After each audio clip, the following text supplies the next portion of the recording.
Assalamualaikum warahmatullahi wabarakatuh. Perkenalkan, nama saya Syamsidar dari Prodi Ilmu Kelautan. Nah, di sini saya akan menjelaskan tentang alat-alat gelas dan instrumen yang ada pada laboratorium kimia dasar.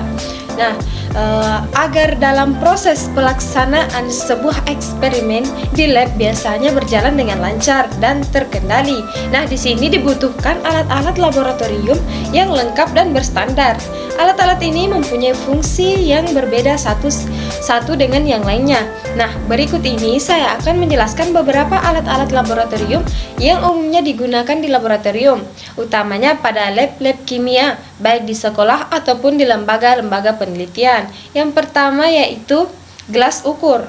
Yang di sini gelas ukur berfungsi sebagai alat untuk mengukur volume larutan mulai dari volume 10 ml hingga dengan 2 liter. Nah, gelas ukur berbentuk pipa dan umumnya terbuat dari bahan plastik atau polipropilen yang dilengkapi dengan bagian bawah yang lebar sebagai kaki untuk menjaga kestabilan gelas ukur. Nah, yang kedua yaitu tabung reaksi. Tabung reaksi adalah peralatan gelas yang terbuat dari kaca atau plastik yang bentuknya kira-kira sebesar jari tangan manusia. Tabung reaksi tersedia dalam berbagai macam ukuran, namun pada umumnya memiliki ukuran berdiameter 10-20 dengan panjang 50-200 mm. Nah, fungsi tabung reaksi adalah untuk mencampur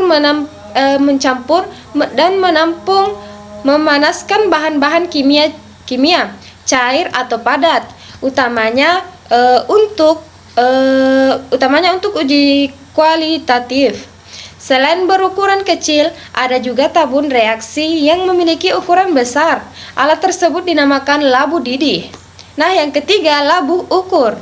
Nah, labu ukur atau volumetric flash atau labu takar adalah alat kimia yang digunakan untuk mengencerkan larutan hingga mencapai volume tertentu. Nah, alat yang terbuat dari kaca yang berbentuk labu ini juga bisa digunakan untuk menyisakan larutan kimia analitik dengan konsentrasi dan jumlah yang berukuran tinggi. Nah, kekuatannya yang tinggi ini dikarenakan oleh bagian lehernya yang terdapat sebuah lingkaran gradasi atau volume toleransi suhu, kalibrasi dan kelas gelas.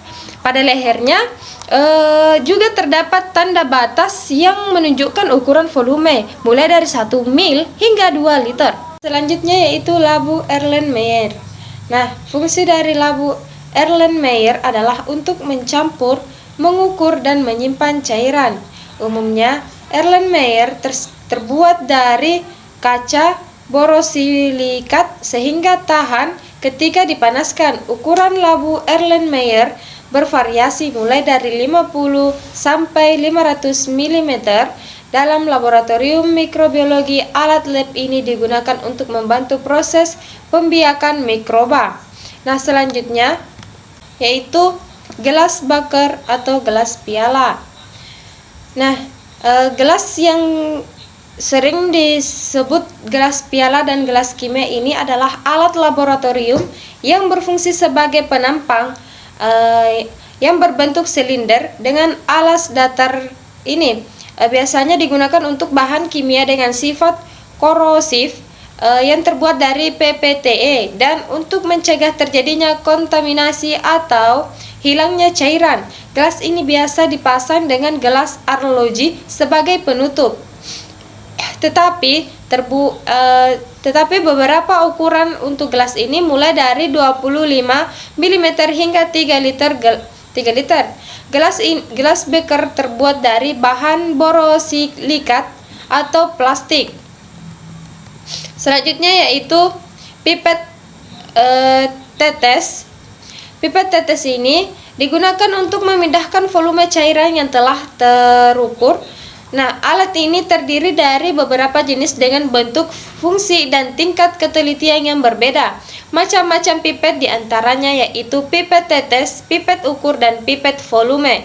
Nah, pipet tetes sesuai dengan namanya, pipet yang satu ini mampu memindahkan cairan dalam jumlah yang sangat kecil, yaitu berupa tetesan. Hal ini dikarenakan bentuk dari pipet ini berupa pipet kecil yang ditutupi dengan karet di bagian atasnya. Selanjutnya yaitu pipet ukur. Nah, fungsi dari pipet ukur ini adalah memindahkan larutan secara terukur sesuai dengan volume. Dalam pipet ini terdapat skala yang menunjukkan volume tersebut. Ukuran volume terbesar pipet ukur sendiri adalah 50 mm. Selanjutnya yaitu pipet volume atau gondok. Pipet gondok atau pipet volume berbeda dengan pipet tetes. Pipet volume ini memiliki ukurannya lebih besar sehingga mampu memindahkan cairan dari wadah ke wadah. Peralatan laboratorium ini merupakan alat ukur kuantitatif dengan tingkat ketelitian tinggi. Pipet volume ini memiliki bagian pengembangan di tangannya. Fungsinya adalah untuk mengambil larutan dengan volume yang tepat dan sesuai dengan label yang tertera pada bagian yang menggelembungkan tersebut. Nah, yang selanjutnya itu alat laboratorium kimia kaki 3. Nah, ini merupakan kaki 3 dalam alat laboratorium adalah besi yang mempunyai 3 kaki yang memiliki fungsi sebagai penyangga ring. Fungsi kaki 3 adalah sebagai penahan kawat kasa dan penyangga ketika proses pemanasan. Selanjutnya yaitu rak tabung reaksi. Rak tabung reaksi adalah alat yang umumnya terbuat dari kayu, mempunyai 12 lubang dengan 12 cekungan di bawahnya untuk menyimpan tabung reaksi. Ukuran rak ini sekitar 20 x 10 cm. Pada bagian lainnya terdapat 6 batang kayu yang berfungsi sebagai tempat tabung reaksi dikeringkan. Selanjutnya yaitu penjepit tabung reaksi. Penjepit tabung reaksi terbuat dari kayu dan digunakan untuk menjepit tabung reaksi di saat proses pemanasan. Atau biasa juga digunakan untuk mengambil kertas kering dan benda-benda lab lain yang di saat kondisi alat tersebut panas. Nah, selanjutnya yaitu plat tetes. Fungsi dari plat tetes adalah sebagai penguji keasaman suatu larut. Selanjutnya yaitu spatula plastik dan logam. Kedua jenis spatula ini digunakan untuk mengambil bahan kimia bentuk padatan atau kristal. Untuk mengambil zat-zat yang memiliki reaksi pada logam, maka digunakan spatula plastik. Sebaliknya zat-zat yang untuk memilikinya zat-zat yang tidak memiliki reaksi pada logam, maka digunakan spatula logam. Nah, selanjutnya yaitu buret. Alat dengan bentuk silinder memanjang ini biasanya digunakan untuk titrasi dengan presisi tinggi atau bisa juga untuk mengukur volume suatu larutan. Alat yang dilengkapi dengan skala pada sisi luarnya ini memang dirancang dengan ketelitian yang sangat tinggi sehingga cocok digunakan untuk keperluan analisis volumetrik kuantitatif. Nah, untuk selanjutnya yaitu filler alat kimia. Filler adalah alat yang digunakan untuk menyedot larutan yang biasanya dipasang pada pangkal pipet atau laboratorium. Ini dilengkapi dengan karet yang resisten terhadap bahan kimia sehingga dijamin aman dan tidak mudah rusak. Nah, selanjutnya yaitu pembakaran Bunsen.